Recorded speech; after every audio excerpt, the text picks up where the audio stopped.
So they have a brother that was, killed in Portugal by a white supremacist. And we understand that worldwide, we are one people. I don't care what people try to do, this tribalism, and tribalism just not on the continent of Africa. Tribalism is right here in America too. You may call it different names, but it's still tribalism.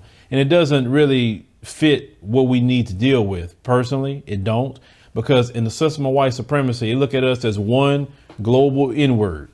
That's how they look at us, and that's how they treat us, right?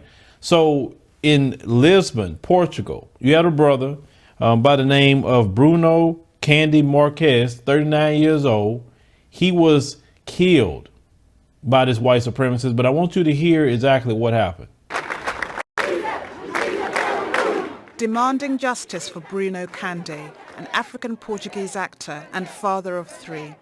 The 39-year-old was killed in a busy Lisbon street on Sunday. Protesters say it was racially motivated. We're here working, paying taxes, and we cannot live in peace? Why are they always killing black people? Why? Police say Candy was shot 4 times in broad daylight. A white man in his 80s has been charged with his murder. Candy's family say the accused shouted racist slurs and threatened to kill Candy 3 days earlier. We really want justice because there is no solution, is there?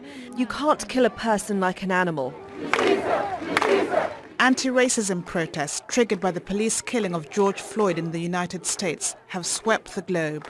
And in Portugal, there are parallel grievances over police brutality. A 2018 report by the rights group Council of Europe accused Portuguese police of multiple cases of racist violence. And last year, 8 officers were found guilty of kidnapping and beating young people from a predominantly black Lisbon neighborhood. Globally, Portugal remains, from the authorities to day, a racist country, which is structurally racist. These demonstrations contribute to make Portugal better and more just.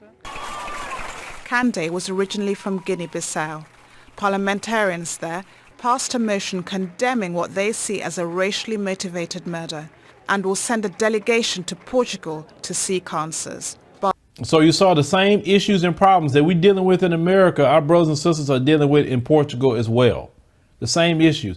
And the reason why we had created and rebranded to African Diaspora News Channel is to understand that we are one people globally dealing with white supremacy. We're dealing with that. And that's why we need to come together as a people. Of course, we got to get rid of the, sellouts and the Sambos and all of them that's trying to actually keep us oppressed. Because, yes, we have a group within our own community that want to continue to keep us oppressed and side with white supremacy. Oh, yes, they are there. But you're seeing the same issues and problems, the unjust murder. I mean, this particular white supremacist had murdered this brother on the street, shot him point blank range 4 times during the day. And he was, arrested on the scene. But this is issues that's happening in Portugal. And you understand the Portuguese enslaved Africans as well. So they have the same story of slavery as we have the same story of slavery. See, one thing that America has done, and they always try to do, is to isolate the different groups of, black people, African people worldwide. Because this country has made us think that we are the only people that deal with these issues and problems. It cuts us off from the rest of the world, think that all our issues and problems are just, that's it. But no, this world is much bigger. Black folks are dealing with a lot of issues and problems, and thank God that a lot of black people from different parts of the world write us and tell us these issues and problems and what's going on, so we can also, be informed to let us know that white supremacy is a global problem. It's just not an American problem, because you can leave America and still run into white supremacy, especially if you go to Europe. That's for sure.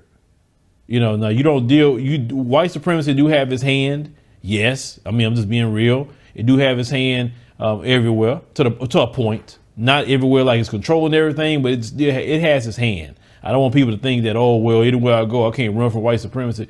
People who say that are scary. I'll admit that it's scary, because you go to an African nation, you don't deal with the issues that we deal with here in America. You're going to deal with some other issues, right? And yes, the white supremacists are trying to influence things, but it's not going to be influencing your day-to-day moving around, not like it is here. But different topic for a different day. So this brother was a father of 4. So you have 4 kids that lost their father. Now, the police claim that they don't know what the motive behind the attack was.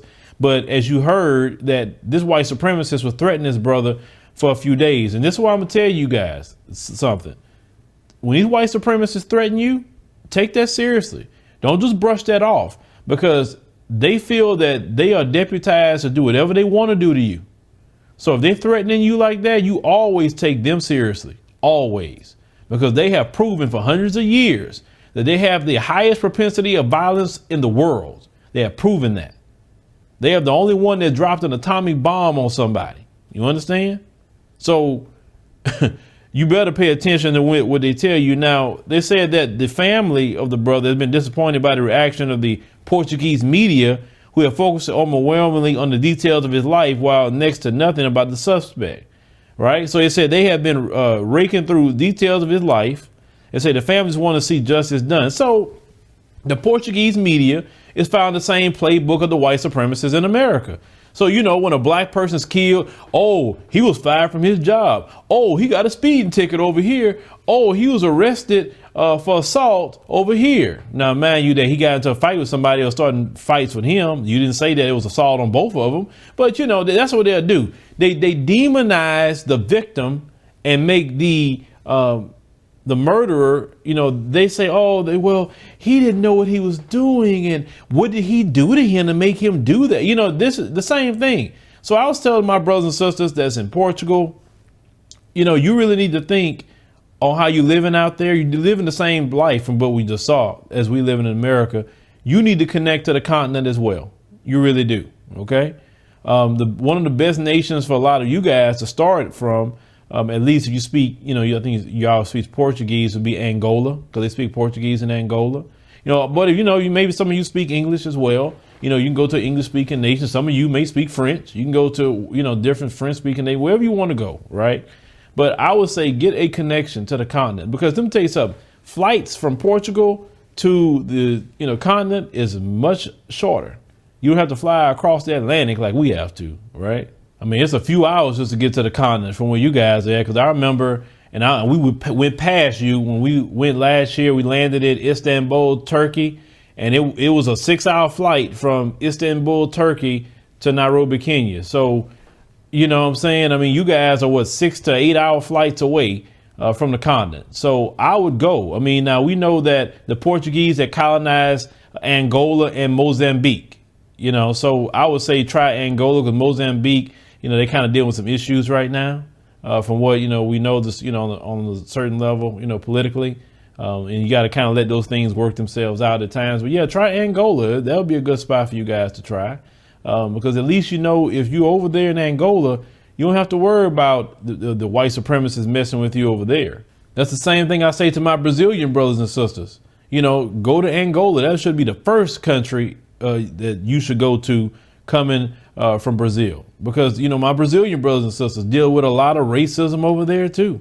I mean, it is, you know, we dealing with this mess all over the world. And, you know, definitely, you know, Brazil, you know, I've been looking, and I will eventually may find it, you know, a Brazilian contributor that can come in and tell us everything that's going on in Brazil, because we're trying to get people all over the world to come in. Of course, you have to speak English, but it'd be great to have a Brazilian contributor, or, you know, we're trying to get people like that, somebody from Colombia or whoever, you know, that we have in Latin America, or like you said, brothers and sisters could be in Portugal. We definitely open to contributors. Definitely. We need that, and we need to get the stories from everywhere. So, you know, I put that call out there. You know, if you're interested in becoming a contributor here, you know, of course we have certain criteria, but we could talk about that. You can email us.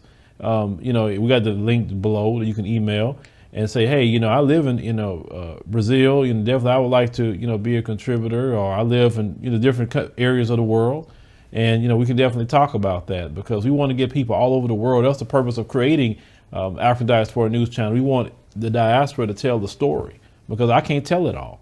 but other people can come in and assist with that. But leave me a comment, let me know what you think about this particular story. You know, what happened to our brother, which is sad. It's, you know, it's literally like our brother Ahmaud Arbery that was killed, you know, literally just killed in broad daylight, you know, just murdered, you know, like some sort of animal.